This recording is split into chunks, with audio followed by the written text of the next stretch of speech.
right now I can introduce you to a relatively new leader. He's been in the hotel business for, well, 25 years or so, but about 10 months ago, he got a new job as the chief executive of the massive hotel hospitality group IHG. So please give a very warm welcome to the stage to Keith Barr.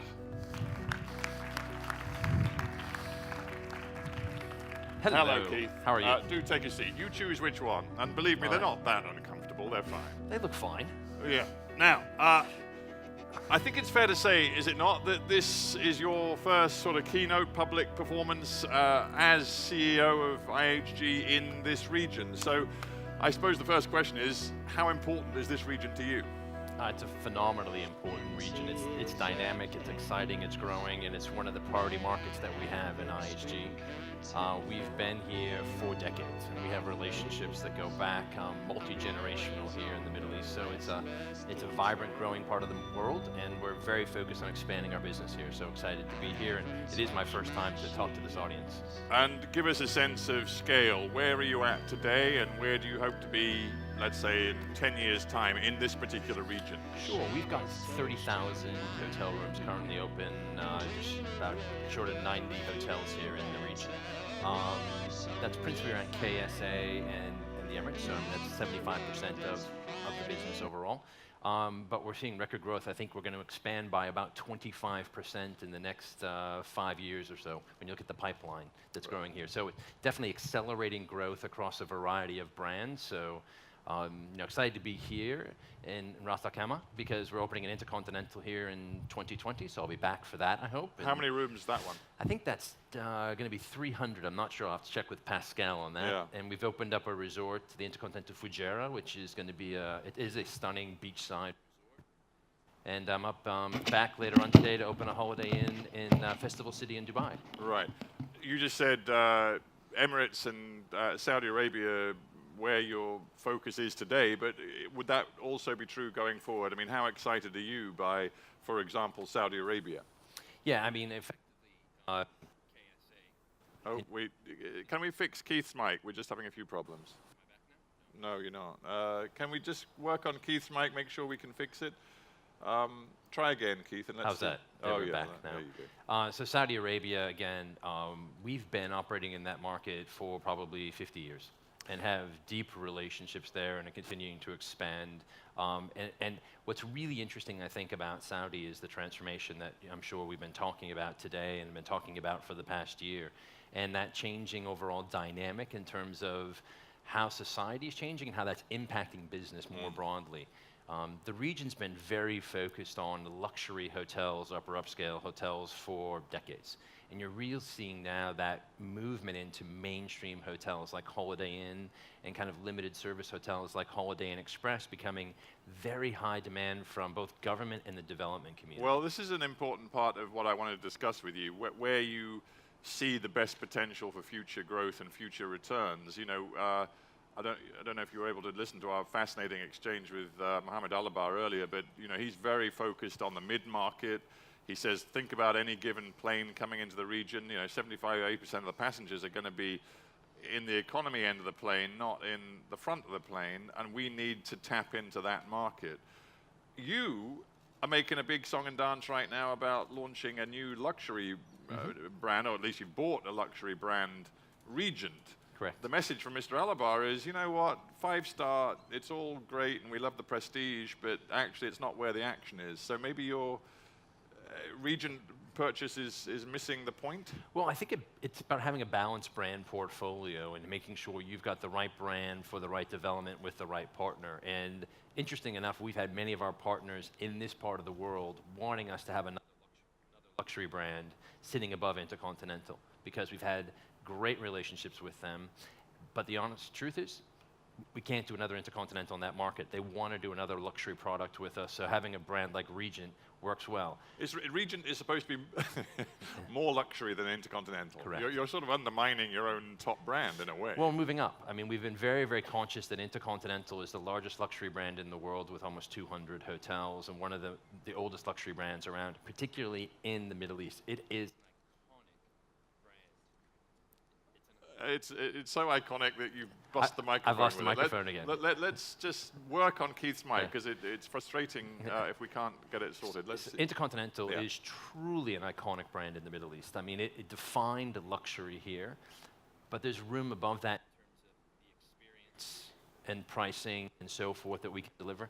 But back to your point, mainstream is going to be a huge opportunity for growth, because you are seeing these markets and economies mature, and as they mature, It's it. we're going to try something else here. Yeah, just let's fiddle around with it until we get it right.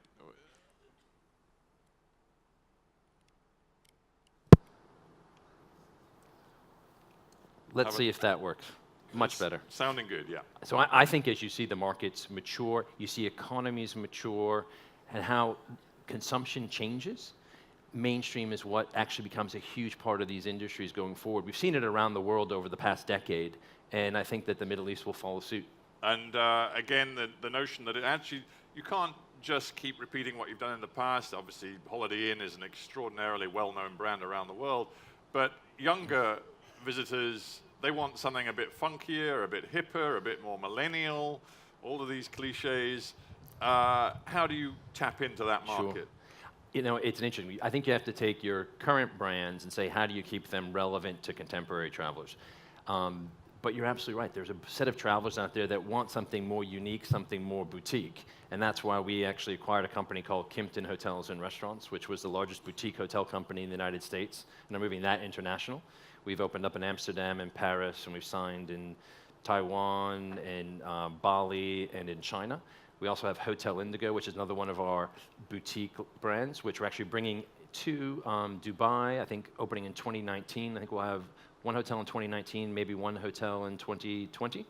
So we're definitely trying to appeal to that changing customer, because that new generation defines what experiences they want differently than their parents. And so how do we make sure that we offer experiences that are really relevant to those customers? How many brands is too many brands? How many brands is too many brands? Because each brand, you know, Yeah. all the marketing and the different brand identity you have to establish, and then the departmentalization within the company to give every brand its own sort of sense of self. It all costs money. It does. And interesting, of the big hotel companies, you know, the top three, we have fewer brands. But we How many in total? We're at 13. 13. And some people have 30. But you're going to go further than that? We will, because I think customers now are looking for something special and unique. And it is costing and causing the hotel companies to think, how can I build more unique brands? We're better at brands today than we were 10 years ago and 20 years ago, because customers are forcing us to. They want unique experiences, getting much more targeted. In the past, you were just a luxury hotel or you were an upscale hotel, and they were kind of inconsistently or consistently beige, right? And now we're trying to get much more differentiated from one another and going after new targeted segments. It's what you have to do to compete today. Right. Now, I'm the HARDtalk guy, I know. so I have to ask some tough questions. It's just in my DNA. And it seems to me the tough question for you lot, the major players in the operator business, is that you're sort of dinosaurs. You know, what you have always offered is this enormous worldwide brand recognition, which you always argued mattered enormously to drawing in customers. But these days, frankly, customers choose hotels in a completely different way. They're all on the online travel agencies. They're all doing the cross comparisons on Booking.com and Travelocity and Expedia and all of this. What you offer is increasingly irrelevant. Interesting. You could make that argument, except it wouldn't be based on what's actually happening within our company today. So when you think about how we're growing, last year we opened up nearly 300 hotels and signed 600 hotels around the world. But are those hotels that your staff are managing, or are they franchised out? Combination, both. So we're franchising and managing. So owners are basically picking our brands, and that was our fastest growth since 2009. Yeah, but how many, this is really important, how Sure. many of these 300 are actually run by you, and how many are run by franchise holders? That we opened last year, probably 70% are franchise. Right, so that's the way you're going. So, you know, everybody wants a piece of the pie, everybody takes a cut, and the owners and the investors are thinking, this business is getting really frustrating. I'm having to give a big chunk of my profit to IHG or Hilton or Marriott, Yeah. and then actually a lot of the cut is going to a third force, the franchise holder who's doing the operations. What is this middle part, the big brand operation, the IHG or the Hilton, actually doing for me? Yeah, I mean, what are you doing when for you them? look at our hotels on average, when we talk about contributions, how much revenue do we bring to a hotel? Yeah. On a global basis, it's north of 70% enterprise contribution that comes directly from our channels, from our sales organization, from our loyalty program. Is that That's provable, or is that just a stat? Yeah, we actually publicly disclose it, and it has to be in our annual report. I just come from talking to the Russians about proof. Can you prove to me that 70% figure is I right? can, as a publicly listed company in the UK, it has to be verified by our auditors. But what's most important, though, is our ability to leverage our scale. So our ability to invest in technology, invest in loyalty is fundamentally different than the small hotel companies. Our ability to have a worldwide sales organization, people sitting in Sydney and in Dubai and in New York and in London selling, that drives revenue to our hotels all around the world at a much lower cost than an individual hotel trying to achieve it themselves. And our distribution relationships with OTAs, which are an important part of our business, our costs are materially lower than an independent hotel. So when you bring it all together, the value of the brand, the value of our technology, the value of our enterprise actually drives lower cost revenue to our owners than by them running the hotel themselves. Do you think the owners get that, or are you getting signals that the owners are getting a little frustrated? I've never met an owner who didn't want us to be able to deliver more revenue at a lower cost anytime in my career. And they're always going to be challenging us to do that, finding new ways of how can we lower the cost of distribution, how can we increase our revenue share, which we've been doing here in the Middle East every single year. So whilst you've heard it's a tough trading condition in the last few years in the Middle East, we've actually been growing our share. So we've been actually getting more revenue for our hotels, for our owners than the competition, which is what it's all about at the end of the day is, you know, we have chosen to be an asset-light company, and you know that. So we have 5,300 hotels around the world. We only own 8 now. 8? 8 hotels. You've divested, basically, And of property. so we grow because we convince hundreds of owners around the world every year to spend billions of dollars on real estate, put our brands on them because they believe that this 10, 20, 30, 40-year relationship is going to create value for them.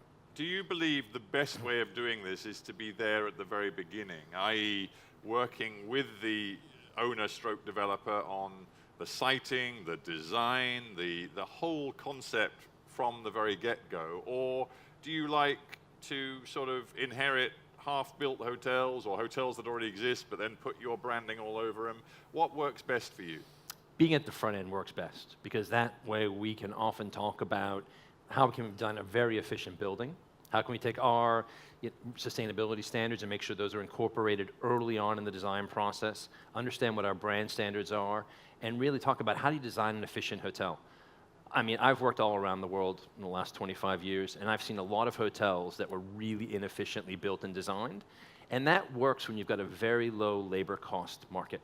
But labor costs inherently go up over time, and so a hotel that's built today that assumes that labor will never change will be very costly in the future. So we're always thinking about how to design hotels that can be sustainable for the long term. And so being at the front end is a lot better than inheriting it at the end. Right. And I'm very mindful. I should say, by the way, ladies and gentlemen, we have a few minutes left. In a moment, I'm going to stop talking and get some really intelligent questions from you guys, because it is Keith's first appearance in the region, this sort of keynote event.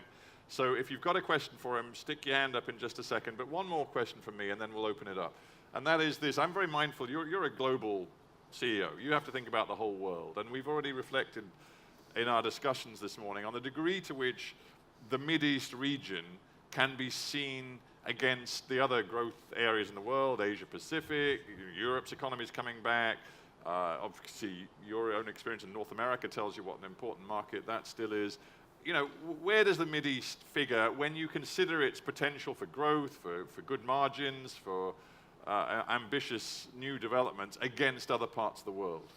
I think what the Middle East has is the advantage of a real vision and focus around infrastructure and growth. And so you've got more established markets where you're seeing hotels get built and we're benefiting from that.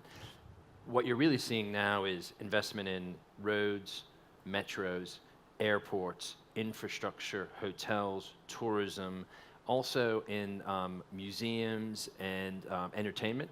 All that's happening so quickly, which is going to be a huge demand generator for the Middle East, because it's making the pivot away. Historically, the Middle East has been dependent upon fossil fuels and a bit of tourism. That's what the real potential is, a balanced economy that is open with tourism coming in as a key driver of it, has huge potential. And yet, you're an American. Your president, you know, one of the first things he did in office was issue a travel ban on predominantly Muslim countries. You know, we see in the United States an attitude toward the Mideast, which one has to say is primarily about security threats and difficulties. And we see, you know, as I discussed earlier with Mr. Alabar, we see a region that has wars, it has conflict, it has security issues, it has big power politics. Again, for IHG, when you're making 25-year strategic decisions, it seems to me there are quite a lot of reasons to hold off on the big plays, the big commitments in this region. We've been here longer than anyone else, and we have stayed through all the ups and the downs. And while the region has all those issues you've mentioned, it also has iconic destinations, incredible culture, history, and heritage. And truly, you know, I think that, and personally believe that travel is one of the things that makes the world a better place. You're right. Many people around the world don't understand the Middle East. They may only think it's Syria. They may see the conflict, but they don't have an understanding of the history, the heritage, the culture, the people, the dynamic environment that's here. And so I think tourism helps expose people to that. I'll tell you a story. I was chatting with someone on the phone in the US last week, and I said, I'm going off to the Middle East, and like, is it safe? Was the first reaction. Yeah. I'm like, it's perfectly safe. You know, I'm going to Dubai, and I'm visiting these places, you know, and it's getting people's understanding of, and so more that people travel, the more they see the world and experience it, the more they understand how special this place is. Yeah, right. Well, look, we don't have so much time left, so I think we can squeeze in a couple of questions as long as they're concise and pithy, and I'm assuming you guys are not shy, and that at least a few of you might have questions for Keith. So if anybody wants to put a question to the head honcho, the big cheese at IHG, now is your chance. If you don't, I'll just keep quizzing him myself. Yes, we'll get a microphone to you. Just bear with us. If you would, where are mics? Here's a mic. Yeah. Just give us your name and a quick question.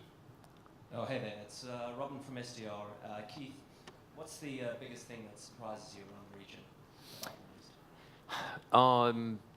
The pace at which the infrastructure is being built. You know, that was one of the things, when I lived in China for 5 years, I saw that happening. You don't see that happening in many parts of the world. You see hotel developments, but infrastructure and the things that underpin a successful tourism industry get stuck up in politics, and zoning and legislation take a long time. It's just the pace at which the infrastructure is getting built and the recognition of what are the core assets you have to have in place here. And I believe that's happening because the desire to really quickly rebalance some of the economic drivers. But with that pace comes the possible danger of overdevelopment or doing things too quick and in a kind of unplanned way.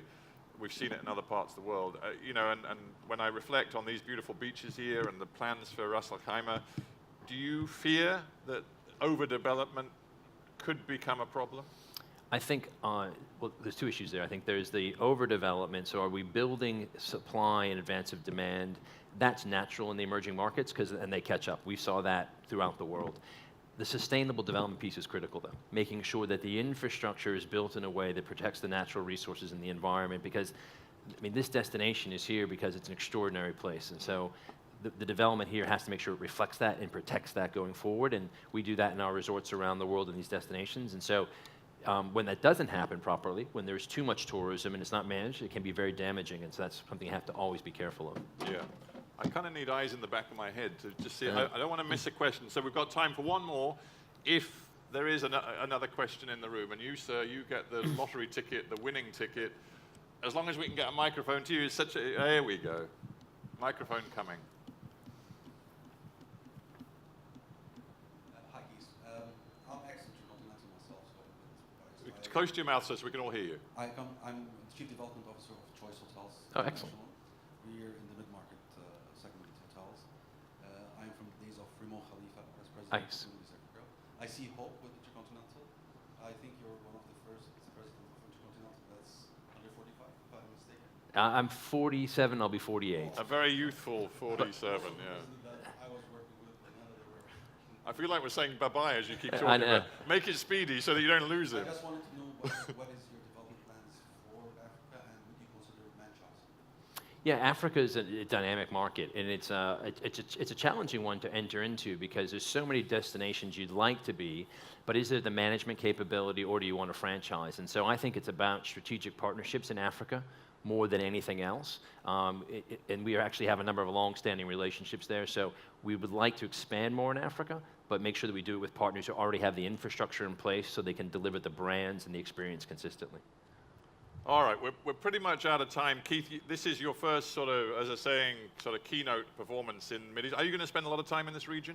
Yeah, I've been here since Sunday. I'm actually going to be here through Thursday. Are you doing the zip wire with me tomorrow? Unfortunately, yet another trip for me where I come to an amazing destination and don't do anything. You chicken. You Yeah, absolute I am. chicken. Actually, Yeah, I'm all afraid. right. I'm afraid of heights. Yes, me too, but I'm still doing it. Anyway, ladies and gentlemen, it's time for a quick coffee break. I think we're going to give you 15, 20 minutes for coffee. But before you go, please give a very warm hand to Keith Barr. Keith, thank you so much. Thank you very much. Thanks.